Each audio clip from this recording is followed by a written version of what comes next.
Je vais faire une présentation un peu épurée. Si tu as envie de rajouter, tu n'hésites pas. D'accord, ça enregistre là? Ouais, ça enregistre. Faut bien un clap. Bonjour Frédéric. Bonjour. Bonjour à tous. Bienvenue dans notre librairie. Tu es à l'APM depuis bientôt 15 ans, si je ne me trompe pas. Oui. Tu as fait à peu près 120 rencontres et tu as 3 sujets dans notre réseau. Mais aujourd'hui, on te reçoit pour ton autre casquette, car tu as été para, inspecteur général, tu es docteur en sciences politiques et aujourd'hui, tu es… Directeur départemental de la sécurité publique du Val d'Oise. Voilà. Mais aujourd'hui, on te reçoit en tant qu'écrivain pour notamment le Testament d'Alexandrie. Et donc, je t'invite à nous le présenter dès maintenant. Merci Romain, merci à vous tous. Effectivement, le Testament d'Alexandrie, c'est mon 4e ouvrage publié. C'est un roman inspiré de faits réels. Ça se passe à Alexandrie dans les années 50, en Égypte, dans Alexandrie la cosmopolite. Donc c'est aussi une invitation au voyage dans le passé, et puis au voyage dans ce Moyen-Orient convulsif qui est un tsunami d'émotions, un tsunami de sensations, et puis qui est le berceau historique des 3 monothéismes. Et c'est une passion, effectivement, que j'ai depuis longtemps, depuis que je suis parti au Liban en 1982 comme casque bleu des Nations Unies, et effectivement une passion qu'on retrouve et qui s'est transformée, que j'ai pu conceptualiser aussi bien dans mon travail de policier, d'universitaire en enseignant la géopolitique, et puis surtout dans ce travail qui n'est pas un travail, mais dans finalement ces écrits, puisque je parle du Moyen-Orient. Mon précédent ouvrage s'appelait Teshuvah, qui veut dire se retourner, revenir à l'essentiel, au point de départ dans le judaïsme, était déjà un roman qui faisait écho à mes expériences et qui nous ramenait déjà au Moyen-Orient, en Israël. Le Testament d'Alexandrie, par définition, se passe en Égypte. Et surtout, c'est un roman qui n'est pas complètement un roman parce qu'il est inspiré de faits réels, et de faits réels assez bouleversants, et d'une histoire et d'une confidence qui m'a été faite il y a maintenant une trentaine d'années, un soir sur une terrasse avec un homme, un Israélien d'origine égyptienne, mais qui, avant d'être israélien, et donc de faire cette espèce de mue identitaire qu'on fait lorsqu'on part d'un pays, quand on est juif, pour faire son aliyah, on va en Israël, cette mue identitaire, donc, était égyptien, se sentait égyptien, et puis un jour a dû partir à cause des persécutions antisémites à l'époque et antisionistes de l'Égypte. Mais il est parti en pleine nuit à l'âge de 16 ans, brutalement, et il a laissé derrière une partie de son cœur, une partie de sa mémoire, et puis surtout un sujet un peu tabou que j'ai découvert à travers cette confidence. C'est une belle histoire d'amour, une histoire taboue entre lui, juif égyptien, et une musulmane égyptienne. Tous deux s'étaient rencontrés au lycée français d'Alexandrie. Ils auraient dû se rencontrer, mais les unions mixtes interreligieuses et les mariages sont interdits, aussi bien en Égypte qu'en Israël, interdits par la religion, le judaïsme comme l'islam, et interdits par les États, puisque le mariage mixte n'est pas possible. Et pourtant, ces deux-là, Aïcha et David, ce juif égyptien devenu israélien, vont briser ce tabou, et il est difficile d'emmurer les cœurs. Et petit à petit, vont tomber amoureux l'un de l'autre, vont envisager de se marier et de partir un jour en dehors de l'Égypte ou en dehors du Moyen-Orient, puisque ces unions n'étaient pas possibles. Et puis finalement, le sort, et malheureusement la guerre, va en décider autrement, puisque cette histoire d'amour entre un Égyptien juif et une musulmane égyptienne, le drame va vite arriver, puisqu'en 1956, David, ce jeune garçon, part en Israël, devient israélien, donc par définition coupe les ponts avec Aïcha, l'Égyptienne, qui est restée en Égypte, qui ne sait pas où il est parti. Et nous sommes dans une période, les années 56, le début des années 60, où la guerre entre le monde arabe et Israël, et en particulier entre l'Égypte et Israël, bat son plein. Et David, comme dans un mauvais rêve, dans une vraie schizophrénie identitaire, devient israélien, mais en même temps se sent avec sa famille un peu sauvé des persécutions antisémites, mais devient également malheureux parce qu'il a laissé une part de lui-même là-bas, et plus qu'une part de lui-même, il a laissé cet amour de jeunesse qu'il a laissé là-bas et à qui il ne peut pas donner de nouvelles, parce que donner des nouvelles et se renseigner sur l'Égypte, c'est être accusé d'intelligence avec l'ennemi ou d'espionnage. Et inversement, pour Aïcha Karadawi, cette Égyptienne amoureuse de ce juif égyptien devenu israélien, se renseigner et savoir que quelqu'un est en Israël ou essayer d'avoir des informations, c'est être poursuivi également pour espionnage. Alors, finalement, sans trop dévoiler du sujet, c'est par l'intermédiaire d'un fonctionnaire, d'un diplomate des Nations Unies, de l'ONU, basé en Égypte, que le contact va être repris à l'initiative d'Aïcha, qui devient folle, qui veut savoir ce qu'est devenu son amour de jeunesse. Sa vie s'est arrêtée et qui va prendre un risque considérable puisqu'elle va aborder dans la rue un diplomate des Nations Unies en lui demandant de servir de missi dominici, de faire des allers-retours.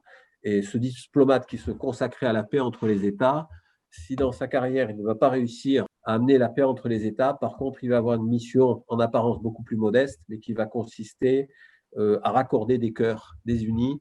Et la petite histoire, malgré le fait qu'elle ait été broyée par l'histoire des États, va pouvoir se poursuivre. Alors, ce roman se lit un peu comme un thriller d'espionnage, et en même temps, on passe d'Alexandrie des années 50 et on remonte jusqu'au XXIe siècle, jusqu'en 2010 pratiquement. Et puis surtout, on passe d'Alexandrie à Israël, à Chypre. Et comme je l'ai indiqué, c'est parti d'une histoire vraie qui m'a particulièrement bouleversé, puisque David, l'Égyptien devenu israélien, est un homme que j'ai rencontré, qui est décédé il y a peu, et ce qui m'a conduit à écrire ce roman et à me dire, eh ben, il faut que je mette ça par écrit. Et les morceaux de puzzle qui me manquaient, eh ben, mon imagination a comblé les vides. Cette passion, elle me vient de mon séjour originel au Moyen-Orient comme casque bleu, puisque je me suis retrouvé en pleine guerre du Liban. J'ai même assisté à l'invasion du Liban par Israël. J'étais jeune parachutiste, casque bleu pour les Nations Unies en 1982. J'ai assisté à la sortie de Yasser Arafat de Beyrouth, à l'assassinat de Bécher Gemayel, au massacre de Sabra et Shatila, la guerre civile libanaise. Enfin, tout ce bouillonnement à l'époque de faits souvent dramatiques, géopolitiques, je les ai vécus concrètement. Je les ai vécus en étant au Liban, comme casque bleu en allant en permission en Égypte, en Israël, dans les territoires occupés ou en Cisjordanie, on appelle ça comme on veut. Et évidemment, ça a suscité en moi un véritable des questions, un réveil, puisqu'à l'époque, effectivement, j'étais en échec scolaire. Donc, non seulement ça m'a donné envie de comprendre, de conceptualiser ce qui m'était arrivé, parce que j'étais le témoin privilégié et impuissant de l'histoire et d'une histoire qui se jouait devant moi, hein, puisque j'étais au milieu, comme casque bleu, j'étais à Beyrouth, j'étais au sud Liban. Et ça m'a donné envie de conceptualiser, de chercher à comprendre au niveau géopolitique ce qui se passait au Moyen-Orient, c'est quoi l'État d'Israël, c'est quoi le Liban, c'est quoi le confessionnalisme, c'est quoi le monde arabe, et puis de comprendre ce monde compliqué. Hein, comme général de Gaulle, beaucoup plus modestement, j'étais aussi parti vers le Moyen-Orient compliqué avec des idées simples. Et si je dois paraphraser maintenant Gérard de Nerval, je suis devenu un occidental perverti par l'Orient, c'est-à-dire fasciné par les questions géopolitiques, le monde arabo-musulman, Israël, mais aussi fasciné par les questions de religion, parce que le fait de découvrir le monde musulman et de découvrir le judaïsme m'a amené à m'intéresser à la France, à la République, mais aussi au christianisme, qui est ma religion de naissance. Alors voilà, donc c'est venu de là, et puis après ça a suscité des voyages, ça m'a donné l'envie de comprendre et de reprendre des études, et puis une passion que j'ai approfondie, aussi bien sur les sujets géopolitiques, de sciences politiques, mais également de religion, de théologie, de philologie, et puis une réflexion plus globale avec l'âge sur la condition humaine, l'identité, les représentations. Ça, c'est quelque chose qui me passionne. Et puis, comment je trouve le temps? Je dirais que quand on est passionné, on trouve toujours le temps. C'est une bouffée d'oxygène pour moi, parce que j'ai un métier où je suis confronté au vice, à la violence, à la mort, à des événements pressants, dramatiques. Et forcément, il faut de l'antidote, parce que c'est dangereux, c'est toxique. c'est toxique de rester dans ce bocal, dans cet écosystème policier qui est passionnant, mais qui peut, on le voit avec le malaise de la police, nous entraîner dans un effet tunnel dangereux. Et donc, l'écriture me permet d'ouvrir mes chakras, de ne pas rester enfermé là-dedans, de puiser dans mes souvenirs, dans mes passions, et d'écrire parfois des essais, des romans, ou tout simplement de faire des interventions à l'APM qui me permettent d'échanger, de capitaliser, d'essayer d'apporter mon éclairage aux adhérents sur des sujets qui me passionnent, comme Islam et République ou le conflit israélo-arabe, et qui sont des sujets qui sont, au fil du temps, non plus des sujets purement exotiques, mais devenus des sujets franco-français domestiques. Mes ouvrages en tant que tels, aujourd'hui, effectivement, sont très proches de mon expertise, puisqu'ils ils ont toujours un point focal ou un point qui les relie à ce qui se passe au Moyen-Orient, et ce sont mes sujets d'expertise, puisque c'est Islam et République, comment concilier unité et diversité. Le deuxième sujet que je vais évoquer d'ailleurs bientôt dans un club, c'est le conflit israélo-arabe, quels sont les enseignements qu'on peut tirer du conflit israélo-arabe, mais également de l'extraordinaire État d'Israël, qui est en soi un quasi-miracle, c'est résurrection d'une nation morte redevenue vivante, d'une langue morte, l'hébreu redevenu vivante, etc. Et ça, c'est intéressant. Alors, c'est intéressant à un double point de vue. D'abord, ça peut donner un éclairage parce que tous les chefs d'entreprise évoluent dans un environnement qui n'est pas que socio-économique et financier, mais qui est un environnement culturel qui est transformé, aussi bien à l'export qu'en France. Donc, la question de l'islam, de la progression de l'islam, voire de l'islamisation dans certains quartiers, nous oblige, bouscule nos points de repère et nous oblige à réfléchir et à remettre en cause bien souvent nos points de repère, parfois nos valeurs, et en même temps à se positionner sur des problématiques qu'on croyait dépassées, sur la sécularisation, sur la place de la religion dans la société. Voilà. On voit encore qu'il y a un débat en préparation, il y a un projet de loi confortant les principes républicains, qui était en fait un projet de loi sur la lutte contre l'islam radical. Et puis, très régulièrement, on a des lois sur, par exemple, sur le voile islamique, ou on a d'autres lois qui fait que le législateur et la société civile, d'une certaine façon, est interpellé par ces sujets qui sont des sujets importants. Alors, je pense qu'aujourd'hui, moi, dans mes fonctions et dans mon approche et mon expérience de ce sujet, que j'ai vécu comme militaire, comme policier, puisque j'étais directeur DRG, j'étais au cabinet du Premier ministre, à travers mes voyages ou mes recherches, j'essaie d'apporter mon éclairage. Et cet éclairage porte aussi une réflexion. C'est une réflexion aussi sur la condition humaine, c'est une réflexion sur l'identité, c'est-à-dire qui sommes-nous, hein, et les identités évoluent en permanence, elles ne sont pas figées, c'est ce que je dis souvent dans mes interventions. Les identités sont plurielles. Un individu qui s'appelle David, Babacar, Frédéric ou Mohamed ne se résume pas à son identité religieuse. Il ne faut jamais mettre de dossard identitaire derrière quelqu'un. D'abord parce que c'est dangereux et puis surtout parce que c'est faux. Hein. Il y a notre identité de naissance qu'on n'a pas choisie, mais qu'on peut assumer plus ou moins. Mais surtout, ce qui va compter, c'est notre identification des valeurs. Donc, l'identification est différente de l'identité. Et là, c'est intéressant. Et je pense que de proposer cette grille de lecture à nos adhérents, notamment parce qu'à travers l'islam, on va réfléchir à comment concilier unité et diversité. Et ces questions se posent dans l'entreprise, notamment parce que dans l'entreprise, c'est un lieu où les gens très, très souvent ne se choisissent pas. On se choisit en couple, on choisit son cercle d'amis, on choisit rarement ses collaborateurs dans une entreprise. Donc se pose la question, comment concilier des personnalités différentes, des gens qui ont des valeurs différentes, quelles sont les valeurs de l'entreprise. Voilà, donc là-dessus, je pense que l'éclairage que j'apporte peut donner un éclairage de culture générale aux chefs d'entreprise comme citoyen, mais également aux chefs d'entreprise comme manager qui doit concilier des personnalités différentes dans l'entreprise, des valeurs. Alors, ce que j'ai entendu, c'est qu'effectivement, tes ouvrages et tes travaux sont des compléments, mine de rien, sous une autre forme de ce que tu amènes dans le réseau et rendent peut-être certains contextes plus accessibles. Et j'ai envie de te poser une autre question. Comme tu le sais, à la PM, on est aussi très attentif à la posture, à la personnalité de l'expert. En quoi, par exemple, ce dernier roman est un révélateur peut-être de ta personnalité, de ta posture? Les personnages qui sont dans ce roman, quelque part, c'est des personnages qui vivent en moi.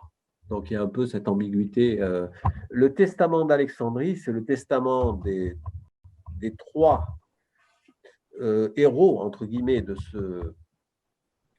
ce roman, de cette histoire.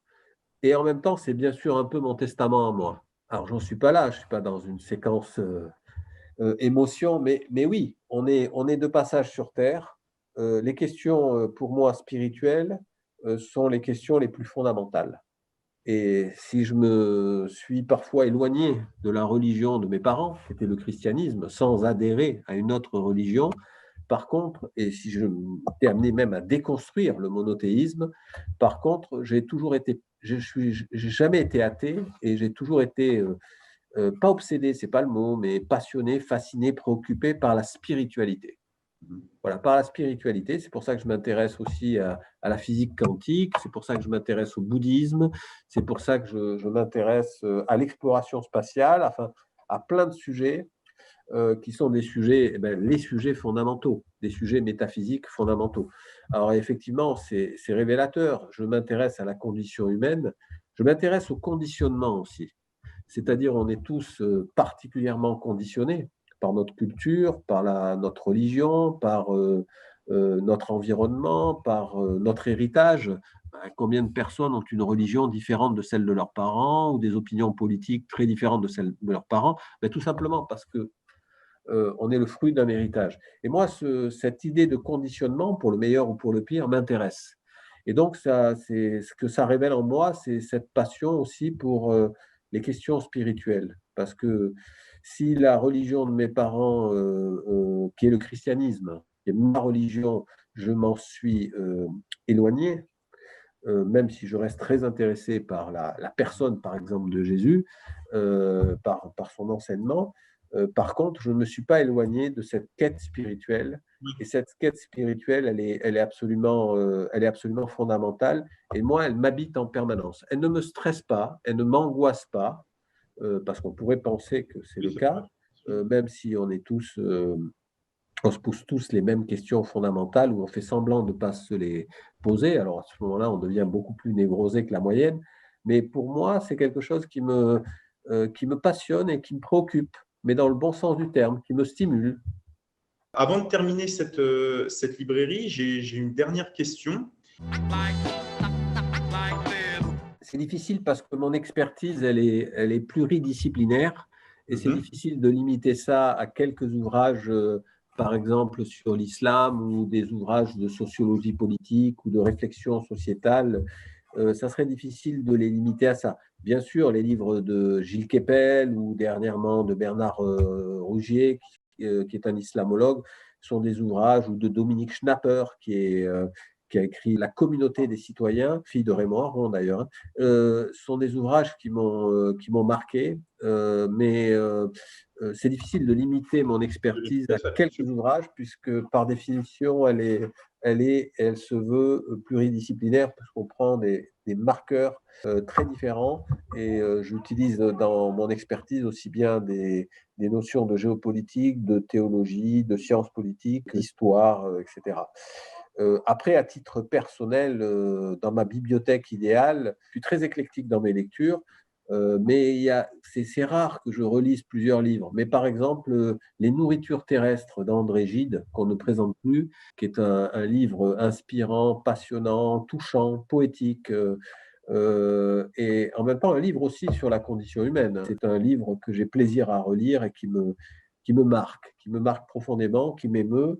Bien sûr, ça sera peut-être assez banal, mais les ouvrages de Stefan Zweig sont des ouvrages absolument passionnants, d'abord parce que cet auteur a vécu une période extraordinaire, hein, cette période d'entre-deux-guerres, ce monde européen, intellectuel, ce monde juif un peu insouciant à Vienne, qui est bouillonnant, qui nourrissent vers le haut, hein, et qui explorent toutes les matières dans tous les domaines, hein, puisque c'est Zweig, c'est Sigmund Freud et bien d'autres encore.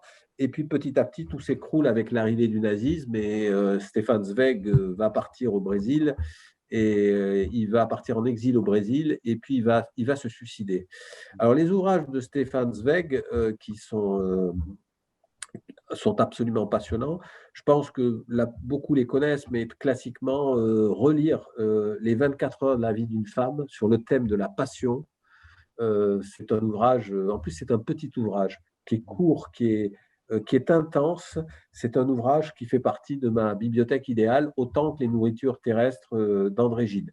Après, il y en a bien d'autres, hein. Moi, je suis passionné par la lecture qui tourne autour des phares, hein, des métiers de gardien de phare, parce que c'est quelque chose qui me passionne, mais en même temps, je suis très éclectique dans mes lectures et j'aime bien passer des essais, de la sociologie, de l'histoire, à la spiritualité, mais aussi tout simplement au roman. Oui. Et j'aime bien me laisser emporter par des romans, y compris d'auteurs inconnus. Je ne vais pas chercher les 10 romans les plus importants que je vois dans les librairies ou les plus vendus. Non, j'aime bien aller explorer des petites pépites qui vont m'apporter de l'émotion.